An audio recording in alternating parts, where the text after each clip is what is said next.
nueva cuenta con Daniel Esquivel en esta sección de Imagen, Imagínate Bien. Y la cápsula pasada hablamos sobre técnicas de respiración y bueno, ahora creo que le toca el turno a manejo de la voz, ¿es correcto? Sí. Bueno, ¿esto por qué es importante para los docentes? Bueno, yo siempre he entendido que la voz es el primer puente, es el primer vehículo que tenemos para entablar, ¿no?, una relación con una persona. En el caso siempre de que, hay personas que no se comunican necesariamente con la voz, pero en el caso de quienes estamos al frente de un grupo y que nuestra herramienta es vocal, pues entonces hay una noción ahí de entrenar la voz, de herramienta. Muchas veces un tono inadecuado de voz, la intensidad de la voz, ¿no?, muy baja o muy alta, puede ser digamos que es lo que vincula al alumno con el docente, ¿no? Está hablando demasiado bajo, ¿no? No lo escucho, no me queda claro lo que está diciendo. O a veces un tono demasiado elevado es como me está regañando, me está agrediendo, o sea, ¿cuál es? Y a veces no es propiamente como una cuestión del docente que quiera o agredir. Que es intencional. Exactamente, ¿no? Sino que es solamente una cosa ahí que no tenemos todavía muy, muy capturada, pues, en nosotros. Entonces, ¿cuáles serían estas situaciones que tendríamos que tomar en cuenta para modular la voz? Yo creo que empieza desde conocer tu propia voz. Okay. ¿No? Como ser como muy claros en qué situaciones hablo de determinada manera. Con nuestra familia hablamos de una manera, con nuestros amigos de otra.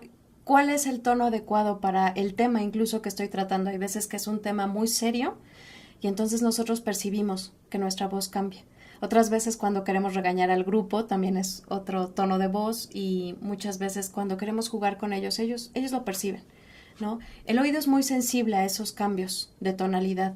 Entonces, si yo aprendo a identificar cuál es el tono adecuado que yo necesito ocupar para determinado tema, desde ahí empieza el asunto. O sea, tiene que haber una preparación previa con esto. O sea, ¿sí tienes que pensar qué tono de voz voy a utilizar para exponer tal o cual tema? O para manejar una cierta situación, por ejemplo, una situación de crisis dentro del salón de clases, pues de repente tienes que ser muy firme con la voz, ¿no? Y decir tú aquí, allá, rápido, sí, ¿no? O, como dices tú, si vas a hablar de un tema muy, muy serio o que tiene que llevar a una reflexión a los alumnos, también tienes que cambiar el tono de voz. Y yo creo que lo importante es que lo reflexionemos para utilizarlo. Sí.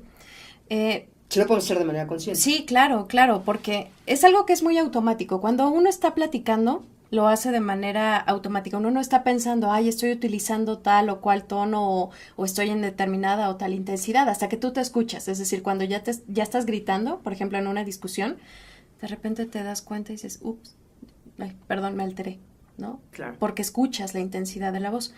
Entonces, a veces ante un grupo, ellos también perciben qué tan emocionado estás o qué tan comprometido estás con tu tema a partir de la intensidad de la voz. Y ellos se dan cuenta, ¿no? Este tema le apasiona al profesor porque mira cómo se pone, ¿no? Cómo cambia. Entonces, escucharte, muchas veces no nos escuchamos y ahí empieza el asunto, ¿no? Uno va, da la clase y de repente tienes que hacer ese pequeño momento contigo y decir qué es lo que estoy diciendo y cómo lo estoy diciendo.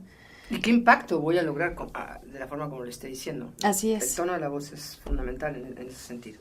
No, y justamente creo que se puede entrenar. O sea, creo que si tú empiezas a leer algunas notas de tu clase y dices esto, me gustaría que les quedara más claro, ¿qué puedo hacer, no? ¿Cómo lo puedo manejar?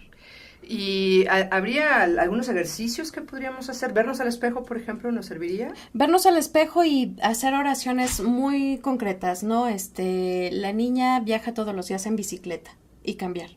La niña viaja todos los días en bicicleta.